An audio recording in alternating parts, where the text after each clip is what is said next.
And we're go! Okay, welcome to B Movie Euphoria Live, episode 2. I did the last one in the morning, but we kind of had to do this one at night because, as you can see, we... Me and Nick went on a little adventure. Yeah, we went to Jackson, Michigan to find some tapes. Yes. And as we ought to do. And I fought a gator. And some mold spores. Yeah. Mostly mold spores. There's a lot of mold. Anyway, so we went to Jackson because Alex had a tip on some tapes. And we found some tapes. And we're going to show them to you, and then we're going to do a review of one of the tapes we found. One of the tapes we found. Which was very special. Oh my god. I have a feeling that all these tapes are going to be really special in their own way. But, okay, you want to start with your tapes? You got to start. Okay. You got more tapes. Yeah, you're right. Okay, so first off... I'll save that one for last. Oh, we should describe the... Okay, it's so just, we showed up to the house and we knocked on the door and nobody answered, and then this guy came out and you said, are you James? Are you James? And he was like, no, I'm not. Try downstairs. Yeah, and then he ran away, and then we knocked on the door, and this great big red-haired guy with he had a great smile and everything, and he let us in, and his kids were just like running all over the place. Really cute kids. Really nice family. Making chicken nuggets. Yeah, they were making chicken nuggets the whole time. And they let us into their house. Just really nice people. And they let us search through their tapes. Which there were about 7 things. Yeah. Well, one was like a wire frame grocery basket. The kind that you just kind of wheel around. Yes. There was a bunch of cardboard boxes, pretty much a trash bag, and like a tote or two. Yes, and one of the boxes fell apart as well. Yeah, and Alex lifted one box and it just all came out, and because it was not secure at the bottom. No, it was not. They're tapes, so you can play catch with them. And they'll still play. Anyway, so we started digging through them, and then we immediately saw that I would say about 90% of the tapes were... Let's be more... Okay, 75% of the tapes... 75% of the tapes... were very moldy and unwatchable. Maybe somebody could fix them. There were some really interesting ones in there that were really sadly very moldy. But including one I got, but I'm hoping I can clean it up someday. Yeah, and it's a really good one, and you'll see. Okay, so we found a few, and these are they. So the first one that I found that I thought looked pretty good is Alvin and the Chipmunks, Rockin' with the Chipmunks, featuring Michael Jackson, the king of pop himself, Michael Jackson. So, this is going to be a special one. I just know it's going to be really high-pitched, annoying voices, and then the Chipmunks. All right. What did I get for... Oh, Surf Ninjas. You already know. Ooh. Leslie Nielsen. The guy from Ninja Turtles 2. Yeah. And Rob Schneider. It's clearly cinema. Yeah, that's a great movie. This is something I have never seen before. I was actually I haven't seen this either. Yeah. I don't know what it is. I was really surprised. So it's Tales from the Neverending Story. So it's not Neverending Story 1, 2, or 3. Which there were all copies of there, funnily enough. They had all of them, but I have never in my life seen Tales from the Neverending Story. This is going to be really awful, but I'm going to watch it anyway because I don't know, it looks interesting. I found Used Cars. It's a favorite around here. We showed it the movie night before. Oh yeah, I love it. It is a great underrated comedy with Kurt Russell and Garrett Graham's in it too. Mm-hmm. Early Robert Zemeckis comedy, and just so many. It's fun. It's great. It's zany. So many good scenes, and like it's just quotes. It just Kurt Russell being just premium Kurt Russell in that movie, and just really good. Oh, this is a good one. The Princess Who Had Never Laughed. In a weird giant library case. Yes, giant, huge. Obviously cut up box. Mm-hmm. And this is a. Alex actually saw that this is a Shelley Duvall fairy tale theater. So, I'm Shelley Duvall, and this is The Princess That Never Laughed. Fairy tale theater. I'm Shelley Duvall. It's got Howie Mandel. Oh yeah, Howie Mandel. Oh, so the inside actually has the back of whatever. Yeah, it was a Playhouse videotape. So Ellen Barkin, Mary Warnoff is also in this, so you can see the inside of that a little. Oh, that's right, but there you go. And it's not rated, so it might be racy. Not quite. Getting Even is a great underrated action movie.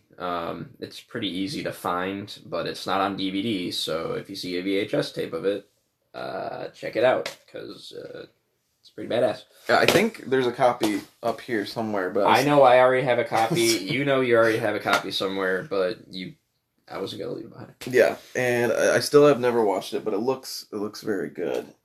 This, you probably won't be able to see this, but this is Mr. Corbett's Ghost. It's got John Huston and Burgess Meredith, and it looks like a creepy little story that takes place in 1767. So a real thriller, but it looked good. It looks interesting. I will watch it. I definitely will. Going Bananas, another. Let's get the light. Yeah, there you go. There it is. Dom DeLuise is in this movie, and so is the dude from Good Times. Oh yeah.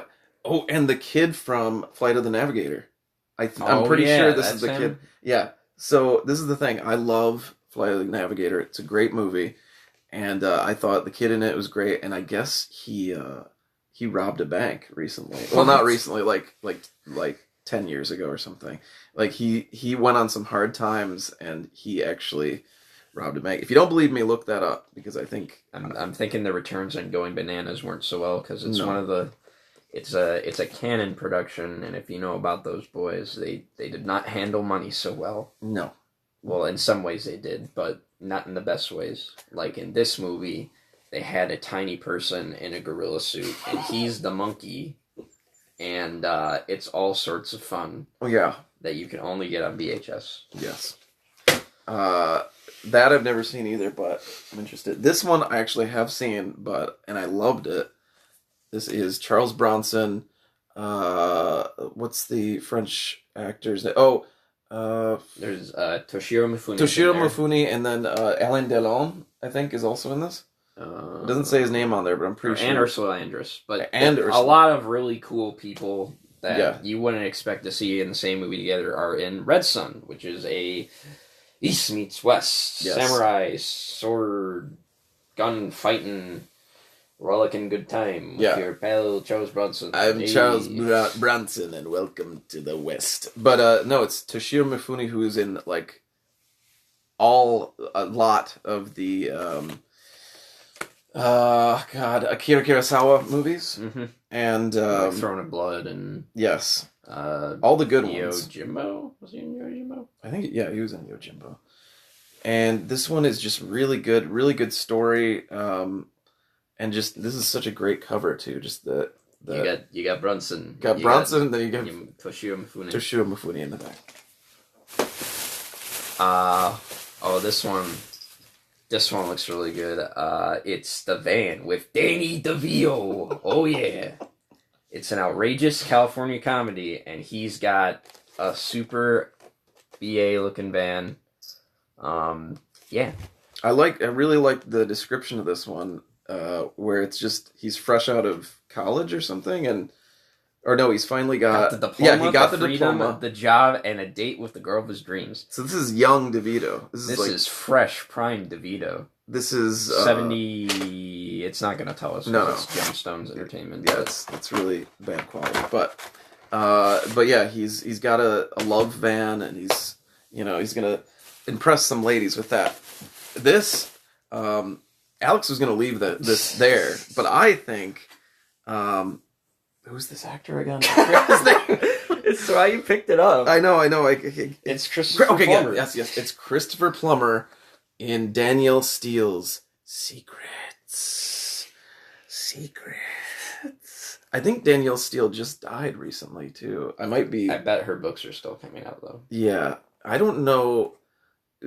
So I feel like Danielle Steele is one of those people that I think a lot of people ghostwrite for her. Yeah. And but maybe not. Maybe she writes them all. But this is one of them, and this is Hollywood producer Max Wexler's new TV series is steamy, but mild compared to what happens off screen.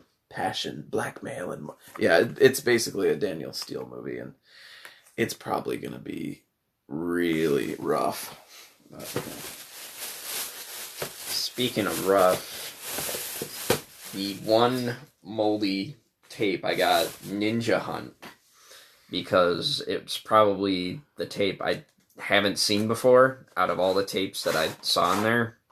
Well, actually, I don't even know if this is Ninja Hunt. It doesn't have a label on it, but you can see there's a bunch of gross mold on here, and that's not good. Yeah, it's deeply molded. Yeah, I really just got this for the box, to be honest, because this could totally not be the movie. But I mean, look at it. It's a Joseph Lai production, which means it's an awful ninja movie from the 80s, like it should be. Yeah. And Richard Harrison's in it. And like he's wearing like a Ninja Turtle like Power Rangers uniform, and that's quality right there. So yeah, you don't even have to read the back. You just know that some stuff. Secret formulas, ninja hunter agents, CIA, and somebody was trying to sell this for 50 cents.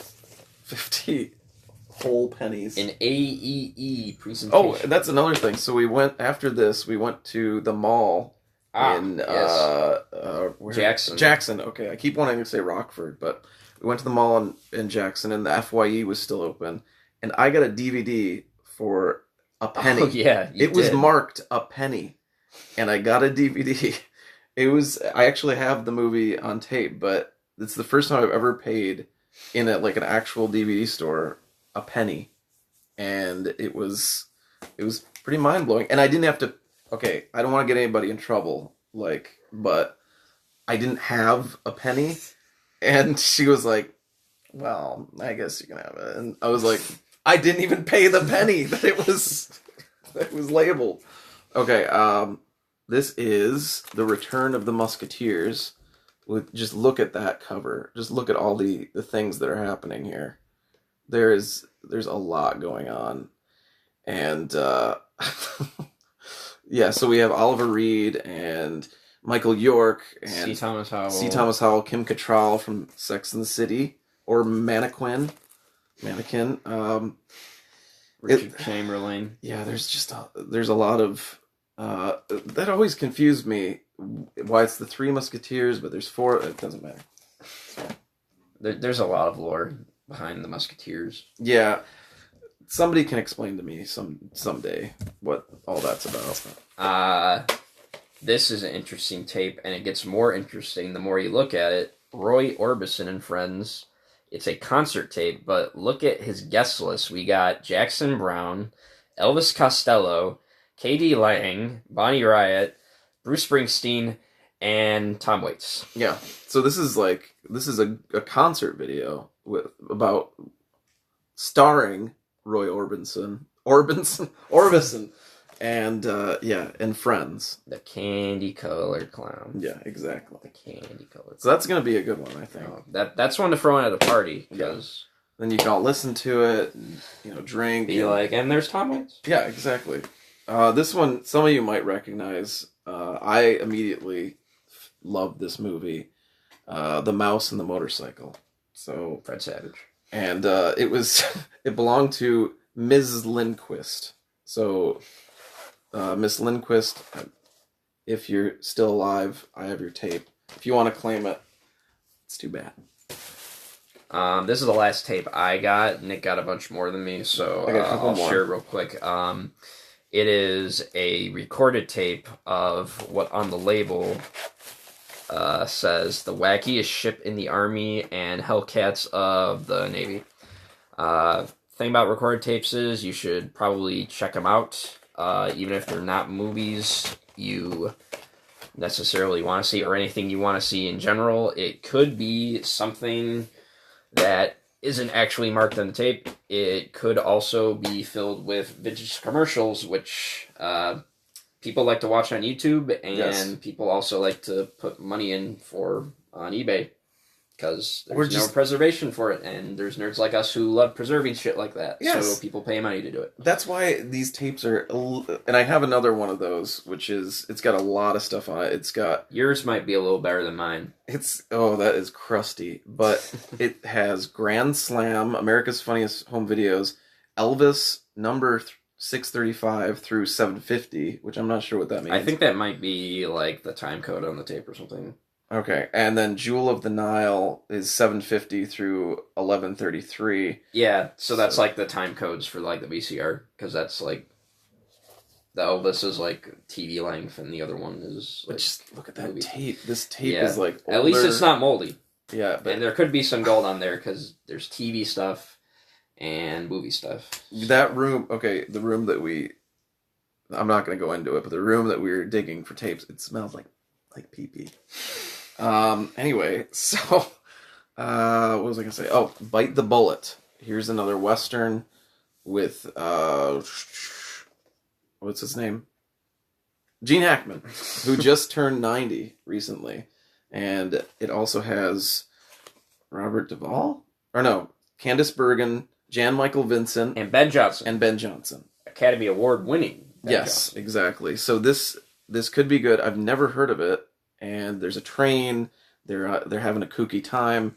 So, yeah, this is the boy. And it was previously viewed, so hopefully that means it's been well loved. It's been loved. Okay, just a couple more, then we'll get to the movie. To my last movie. Yes, to your last movie. We just watched, unfortunately. Oh my god, that was really rough. Anyway, Jim Henson's Jack and the Beanstalk. I just couldn't give it up. It looked too good. It's got Matthew Modine, John Voight, Daryl Hannah, Vanessa Redgrave. Brian Henson directed it, so there's probably going to be some... Yeah. We got a thumbs up for that. Yes! That's a good one. That's a powerful one. Tell me, if anybody's seen this, let me know if it's worth watching. It looks pretty good. It has Jim Henson's Creature Shop is involved, so that's a good thing. That's a sign of quality. Let's see. In terms of effects, anyways. So I got this because I've read before. Everybody's seen The Lion King. This is the Japanese anime. Yeah, Japanese anime that The Lion King was based on. Inspired. Kimba. You look at this and then you look at The Lion King and you're like, oh. Yeah, it's basically the same exact movie. Yeah. Yeah. Exactly. And so Kimba, I have never seen. I've only seen like the comparisons back and forth to Lion King, and it looks pretty good. I think it's like 50 years old. So like way before the... Yeah, I think it was in the 70s. Okay, I think you're right. Because like I remember I had some friends whose parents had seen Kimba, and they were like, oh, this Lion King movie's an awful lot like Kimba the White Lion, huh? Yeah, even on the cover you can see Kimba looking up to his father who's like in the clouds. Kimba. And and he's got a little friend parent. Yeah. Okay, what else? Oh, here's another. This one did not have a cover, but I had to get it.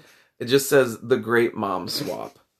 And some 1995 from Hallmark. I don't know what's going on here, but I'm interested to see what's going on. And then two more. I think that's it. Mr. Toad's Wild Ride. I got this because of Terry Jones. He just died recently, right, too. And he directed this. He stars in it. I think I've seen it once. It also has Steve Coogan, which I'm a huge fan of, and Eric Idle. So it's another kid's movie. And then last is a movie about a whorehouse with Henry Fonda and James Stewart. And that it just looked cute. And then they're in bed together on the back, so I was like, okay, that's adorable. Anyway, that's it. That's the last movie I got, which is the one we watched, is called Stalled. Stalled. It is a comedy. Quote the side of this. Oh my god! And the reason we got this is because we saw The Spine, New Concord. That's Roger Corman's company, or it's one of his companies, anyways. It was in the 2000s, and we were like, "Oh, this might be, if it's got his company's stamp of approval on it." I think this was after. It's got to be pretty good, but we should have learned our lesson, because they also did stuff like Carnosaur 2 and Carnosaur. But where the heck is it? I just saw it on your wall. What? It's Raptor, which is basically Raptor. Somewhere over. Yeah, there it is. It's got the New Concord label on it. Anyway, Stop. Okay, so you see this movie, you look at it, don't ever see this movie. Don't ever watch it. We're going to tell you about it so you don't have to see it ever. Somehow it won the Telluride Indie Fest award. I don't understand why. I don't get it. Okay, basically it's this band, alternative band. Well, there's like 3 sets of characters in this movie. Oh, God, and it goes back and forth. It's one of those, But the one saving grace of this movie is that Doug Jones is in it. Doug Jones is easily the best character. If you don't know who Doug Jones is, he basically plays all the creatures in Guillermo del Toro's movies. A lot of other movies in general. Yes. He's a green screen suit actor man. He's a mime, or he was a mime at one point, or he went to mime school, something about that. He was also Mac Tonight in the 80s Mac Tonight McDonald's commercial. Oh yeah, he was the big moon. He was the huge moon face. That was his first gig. Okay, but he also played in recently the Academy Award winner The Shape of Water. He was the fish man. Mm-hmm. He played Abe Sapien in the Hellboy movies. He was Pan in Pan's Labyrinth, and also the creature with like the eyes on the hands. So you've seen him even if you wouldn't recognize him outside of a suit. And in this one, he plays a yokel. And he's probably the best thing in this movie. Okay, so let's lay out the characters. We have a band. The band, which is these 4 on the bottom, their names are bass, drums, guitar, and vocals. That's not their names, but I'm going to call them that throughout the course of this review. They're very forgettable. Like, right away, you forget except for they exist. Drums here. He's pretty cool. Drums was a cool guy. Basically, they're driving to New Orleans, I think, to play a gig with the Snot Rocket. With Snot Rocket. Who, I don't even think we learned the name of the band in this movie. No, we don't. We just know they're opening for Snot Rocket. I assume that their name is Stalled, but it's probably not. But I'm guessing Stalled refers to... Okay, we're getting ahead of ourselves. Okay, they're in a van. They're driving towards New Orleans. And they're all very cool alternative kids. And they play a gig. But before they play, the guy won't let the audience in. Because they're all underage. And, as shows go, you don't want kids in your bar because they don't buy anything. They're just there to wreck your bar and drink underage by stealing beer or whatever. Yes, exactly. And so the drummer has to pay the manager to let them play in the bar. So already you're kind of like, oh, this is really pathetic. And then they start playing, and they just fall through the boards in the bar. And then the lead singer guy who says fuck all the time is like, fuck! And then then it's over, but then they love them for some reason, even though they played like 3 minutes of a song. And then they go and they drive, and then they stall. But okay, so that's the first set of characters.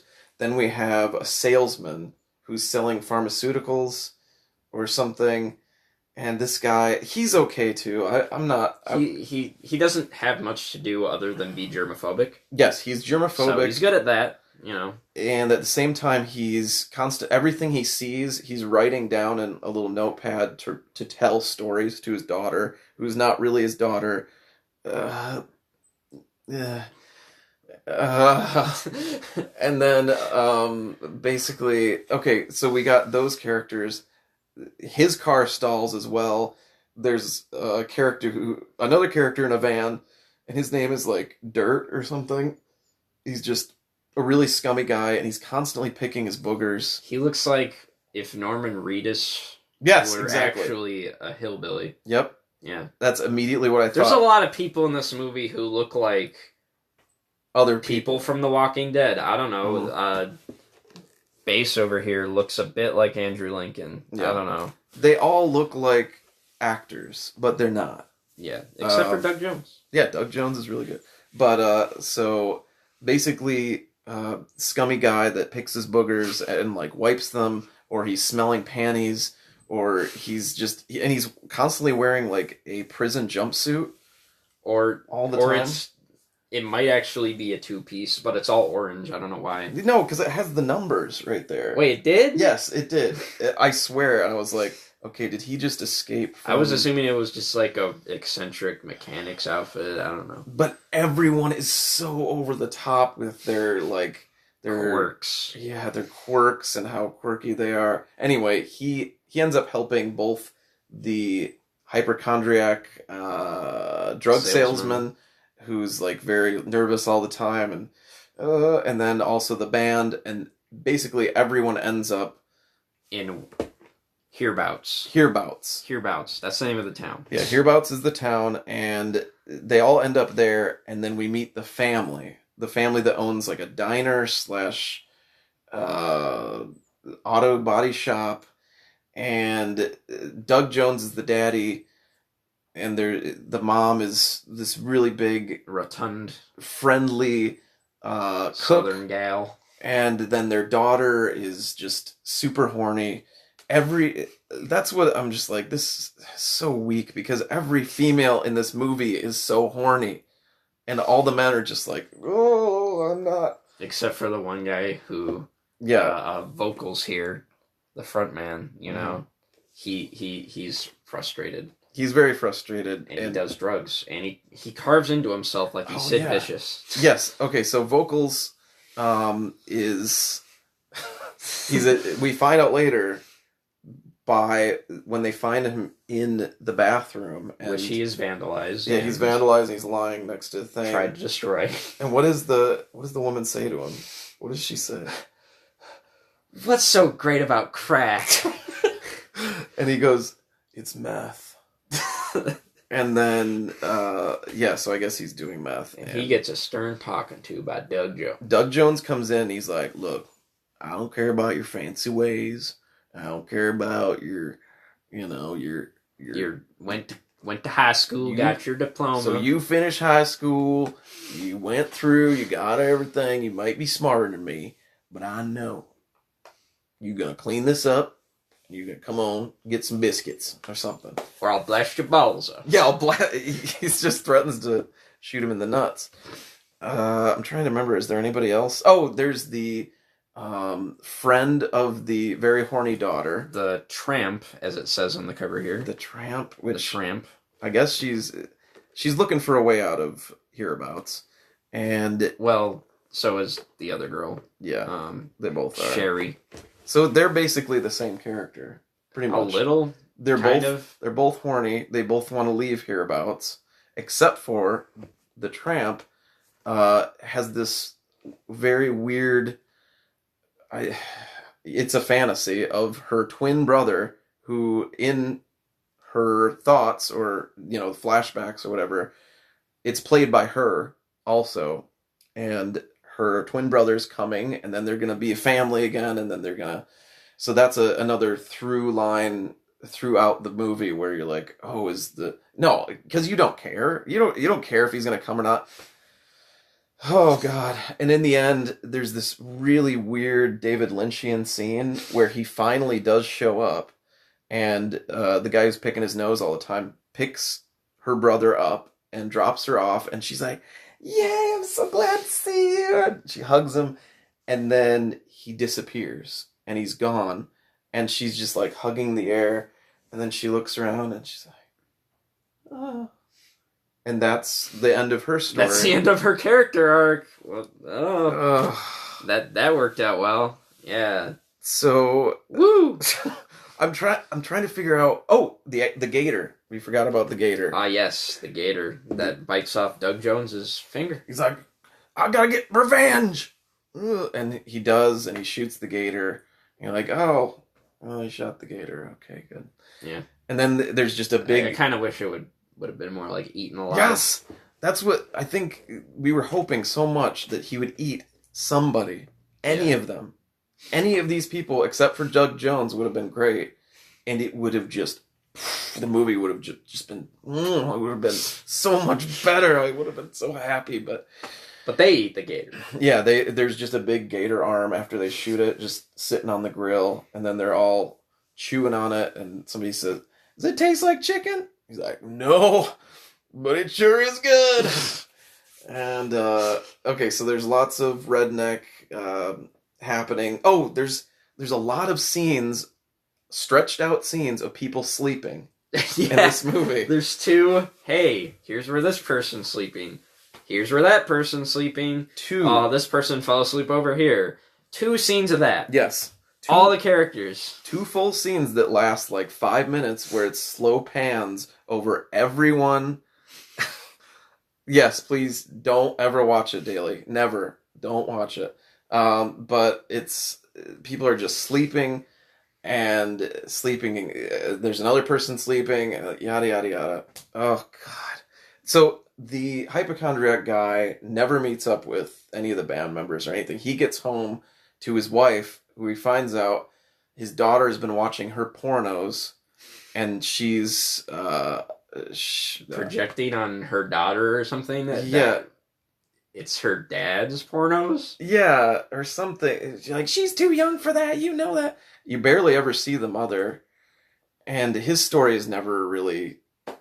He goes to a strip club. Oh, he does go to a strip club. Maybe they could be his pornos, but I doubt it, because it's kind of an accident. No, because she finds the videos, and then there's 2 of those, those rockets in there. That's what the kids call them. Yeah. And snot rockets. Yeah, the snot rocket. We never see the snot rockets either. No, we don't see the snot rockets. And I was like really looking forward to seeing them. Somebody get in the pit. You know? Yeah. Oh, but then there's a big hootenanny after they basically break down, and Doug Jones is like, "Well, I can fix your thing, but it's gotta wait till morning. You gotta stay here and during the Lord's Day, because I ain't working during the Lord Day." And, yeah, that's how everyone acts in the movie, so it's bad.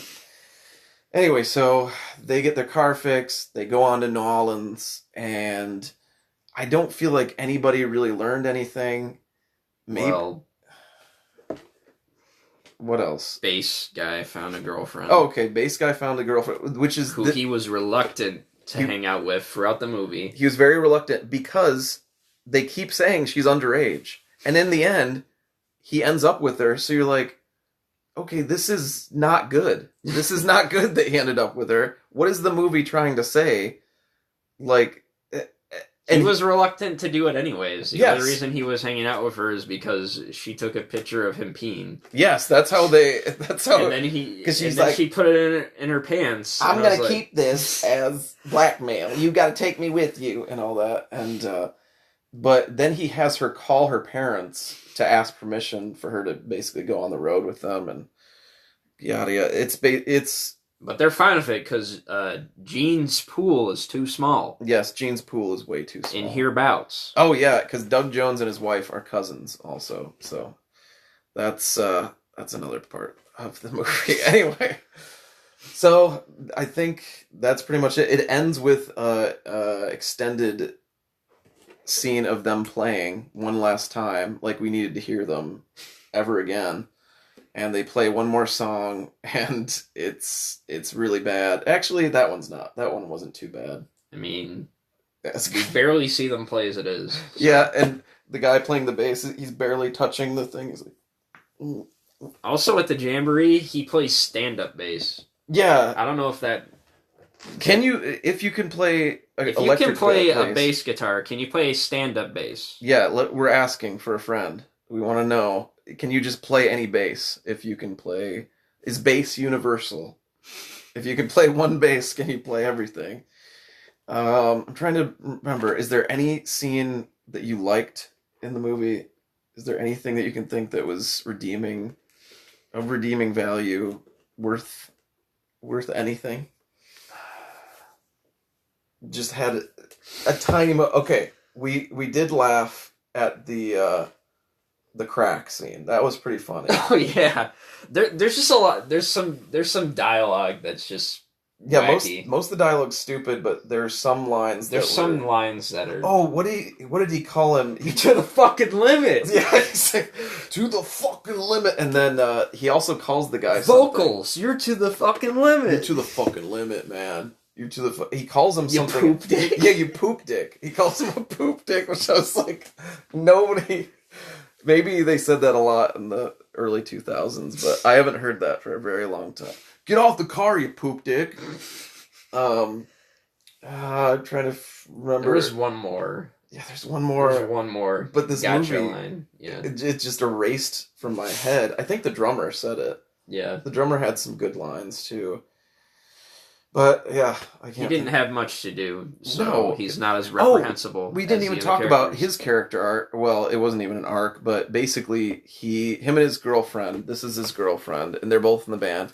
She's guitar. Yeah, he's basically like, I'm gonna leave. And she's like, well, if you leave the band, you're leaving me, because the band is my life. And I'm like, hun, this band cannot be your life. You need to find a better band. I'm sure you're good at what you do, but this is bad. This is really bad. Yeah, that's it. That's all I can think of. Anyway, that was Stalled. And we enjoyed doing it for you. Thank you guys for watching. You know, this is a good movie. You want to watch a good movie? Yeah. Watch Dudes, which we also found a copy of. I forgot. Nick forgot that we found it because it's a generic-looking clam. Yeah, exactly. But Dudes is rad. Dudes is great. That's weird because this was kind of similar to Dudes. A little, yeah. I was thinking they're not punk rockers, but they're definitely alternative kids outside of their element. Yeah, the story elements were pretty much the same. It was just basically... Also, Dudes is a bit more dire. Yeah, Dudes is darker, and things happen in Dudes, things that you care about. And things that you don't expect to happen in Dudes. Mm-hmm. The characters are a lot more likable. Yes. And there's an actual conflict. Yeah, things happen. People are engaging, and you care about the characters, exactly. And Lee Ving is in it. Leaving from John Cryer's Fear. in it. Daniel Roebuck's in it. Catherine Mary Stewart's in it. Flea from Red Hot Chili Peppers is in it. And the Vandals, the punk band. So if you want to watch a movie like Stalled, watch Dudes. Watch Dudes. You poop dick. Watch Dudes, you poop dicks. Watch Dudes, you poop dicks. It also has funnier lines too. Lee Ving calls them you bug fuckers. You bug fuckers. You bug dickers. See, that line already is way better than anything that was in Stalled. Yeah. And I'm going to give this back to you because I'll sell this at Wasteland to some unlucky stuff. Please tell talk it up and say it's the undiscovered band movie that you've just never seen, and then you can sell it maybe for a penny. Yeah, a penny. A penny. I can sell it for a penny at Wasteland. Yeah, that'll be good. All right, so we got to go do pinball. So yeah, it's pinball time. But this has been B Movie Euphoria Live. Yep. Our VHS roulette of the stuff we found in Jackson, Michigan. And remember, you poop dicks, don't go telling no secrets. All right? Don't stall. All right. Bye-bye, everybody. Bye-bye.